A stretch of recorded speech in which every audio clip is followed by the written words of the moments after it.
All right, folks. My name is Dustin Jones. Good morning. This is PT on Ice Daily Show brought to you by the Institute of Clinical Excellence. We are live on Instagram. We're live on Facebook. For y'all listening on the podcast, thank you for doing that. But y'all should watch these videos sometimes. They're pretty good stuff. So today is Wednesday, so that means it's Jerry on Ice. So this is where we talk about all things older adults, usually with me, Dustin Jones, or my partner in crime, Christina Previtt. We both teach modern management of the older adult. We just wrapped up our last cohort, the online cohort. Awesome group of people. 8 weeks went by super quick, and now we're starting our next cohort on March 18th, the same day that the fitness athlete guys are starting their next online course. I'll throw a link in the comments so y'all can check that out. But today I wanted to talk about discharging well. Good morning, Megan. I've had, I think, 5 discharges over the past week. And I've had lots of opportunities to practice this, to hopefully be successful at it, and probably, screwed up a couple times. And it just had me really thinking. One in particular was I had a discharge. This was about 3 weeks ago, and I'm doing the start of care evaluation today because the gentleman had a fall yesterday. And I know every, geriatric PT thinks, what could I have done differently? What could I have done better? Which may, sometimes that may be effective. Sometimes, you just can't do much. But we should always reflect. And this had me thinking about what could I have done a little differently with this individual, and, maybe the others that I have as well. Because we often have so much focus on our evaluation, our course of care, that we don't really know what to do with the discharge. It can kind of be this lull moment in the whole rehab process. So I just wanted to take some time to really talk about that.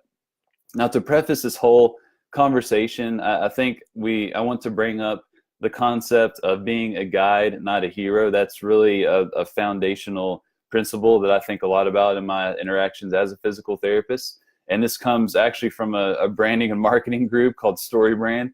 But the whole preface of what they try and do in their material is that they try to be the guide in the hero story, and their hero is their customer. For me, my hero is the patient, and I'm just a guide along their journey. So I'm making sure that they know, where they've come from, but also where they are going. I am a guide on their journey. It's not about me, it's about them. And that's going to lay the foundation for how, I think about discharges at least. So there's 4 main points, and we'll just kind of go through these, and I'll go over them right now. So 1, a good discharge starts with a good evaluation. Number 2, review change at discharge. Number 3, discharge is not the end of the road, but just a section of the journey. And then 4, want to go over a little peek in theory, which Jeff Moore geeks out about a lot. So the first one, a good discharge starts with a good evaluation. I think a good question to ask here is, have you set yourself up for failure or success? Did you get kind of sloppy in your evaluation? Did you get actual good, clean data or asterisk signs or some good data with your functional objective measures? Because I'm sure all you outpatient folks are doing that with your older adults. at least I hope so.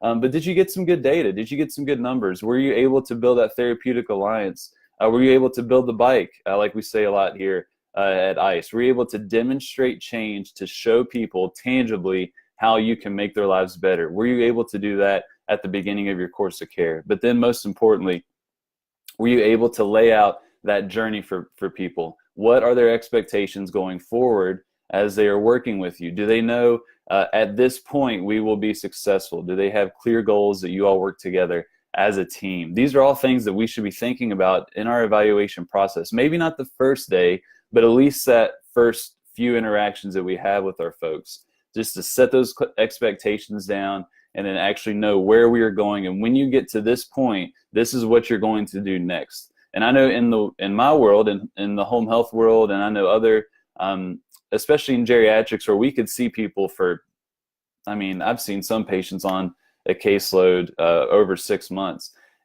They can get kind of get muddy. They may not expect, when PT is going to end. They think it's just going to last forever, especially if the therapist doesn't make it very clear. But we have to, say, when you get to this point, you're going to be advancing to this, or we're going to transition into this, role, or this person is going to be, directing your care. Setting those expectations on the front end can make your life a whole lot easier on the back end. So a good discharge starts with a good evaluation. Start well. So number 2, review change at discharge. It is very easy to work your tail off all the way through that course of care, get the changes that you want to see, your patient's doing awesome, and that last day comes and you kind of check the boxes, go through their home exercise program and see it, come back if you have any pain. We don't want to do that. We want to make this an amazing experience for that person and not waste that visit. And one way that we can leverage that time is to review the change at discharge to really set yourself up as the person for them to solve their problems. It's very easy for our patients to not remember how far they've come or the changes that they've made, and it is our job to show them to do that. There's several ways that we can do this. One is a simple, you can make a simple graph to show changes in range of motion, in strength, in gait speed, timed up and go, SPPB scores, whatever outcome measure that you use.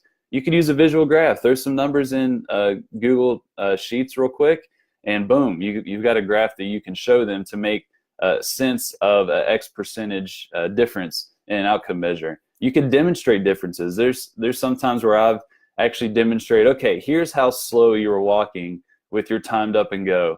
And we'll do, the 22-second timed up and go where I'm kind of pacing them. And then we'll do, their true timed up and go, with maybe like 13 seconds or something. They're able to really feel and sense the difference and realize how far they've come. You can also show videos. Before and after videos are great, or even pictures if that's applicable. But I take lots of videos of my patients and show them their gait patterns or how hard it was to get up out of a chair. And those videos really speak for themselves. So don't leave it up to your patients to remember how far they've come. Show them, make it clear, make it very simple, and that can be a very, very powerful experience for them.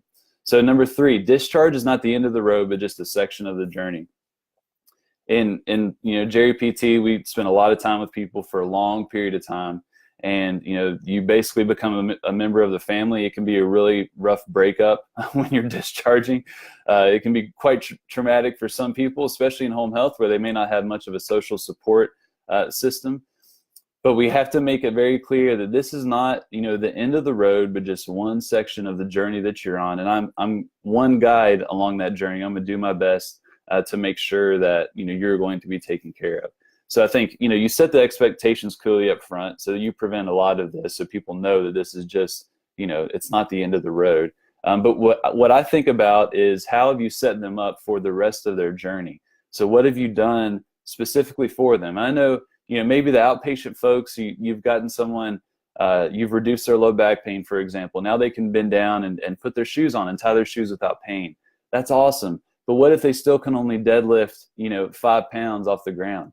What if their capacity hasn't increased to where they are, at risk for, doing basically max rep efforts for activities of daily living? How have you set them up down the road for their journey? Did you set them up with maybe someone in the fitness industry or personal trainer or a CrossFit box where they could continue to increase their capacity? So we got to think about, how are we impacting their journey? This is where I like to think of the elements. Hat tip to Mike and the APHPT crew and Allie. How have you impacted their movement, their fuel, their endure, their recover, connect piece of those things? Go beyond the home exercise program and think big picture here. Recover, connect. And I think also to consider less is more with this. It's very easy to kind of vomit all this stuff on these people last day. You need to make sure you're sleeping well, you're eating lots of veggies, you're moving at least 150 minutes at a moderate pace, blah blah blah. You could be overwhelming to a lot of people, but we need to be very selective in how we can influence them. For the home health folks, it may be something like ensuring that they're registered with Meals on Wheels, for example, or maybe bringing a social worker in or referring to different professionals. So how are you impacting their journey past discharge? Think big picture. And interestingly enough, this may be more of an outcome measure for how our value is measured. There's a recent episode on SRP that Meg Lowry, she interviewed an occupational therapist researcher that looks at life space. So your life space is basically measured by something like your cell phone to where they are able to see kind of where you go, how far are you walking, how big is your world that you're living in. And what we're seeing with a lot of older adults, the world shrinks and shrinks and shrinks to where their life space is literally maybe only their apartment and their assisted living facility, to where they're not even walking to the dining hall now. And that correlates to risk for falls, risk for functional decline. and they can see how did physical therapy impact someone's life space. And when we start to think about life space, we need to think about so many different factors than just someone's range of motion at their shoulder, for example, or their pain at their shoulder. We need to think big picture and how can you impact that on their journey. That was a really cool episode. I'll put a link in the comments to this post. And then last but not least, peak in theory. So the peak in theory is the theory that people largely remember experiences based on the peak experience, but then also the end. And in so many times in physical therapy, the end of the course of care, there's not much to go home about. It's a super quick visit. You review the home exercise program. It's usually very, very short, and they're out the door and you say, okay, thanks, fill out this survey and just come back at me if you have any issues. What if we thought about that last visit a little differently? Good morning, Avery. What if we thought about that discharge as an opportunity to really wow our patients? What if we could make the end experience a highlight of their course of care?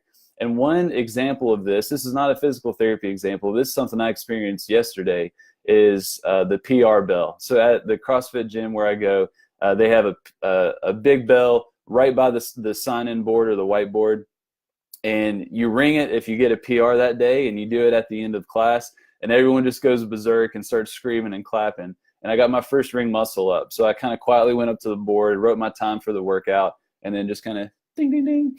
And I didn't do it with some gusto, and people just started cheering and ranting and raving, and it was awesome. I will never forget that experience. It was a super cool moment for me.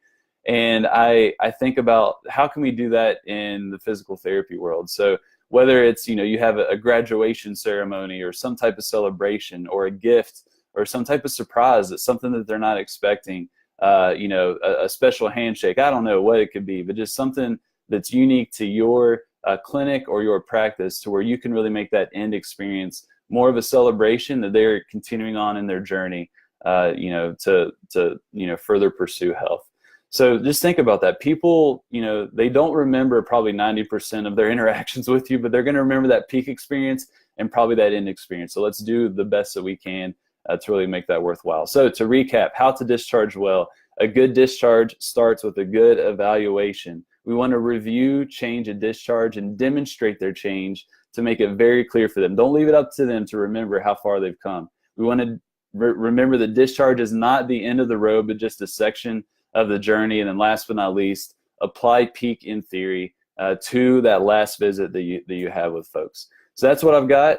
Been thinking a lot about this just with the discharges that I've had, and I'm going to go evaluate that individual that had a fall yesterday. So thank you all for listening.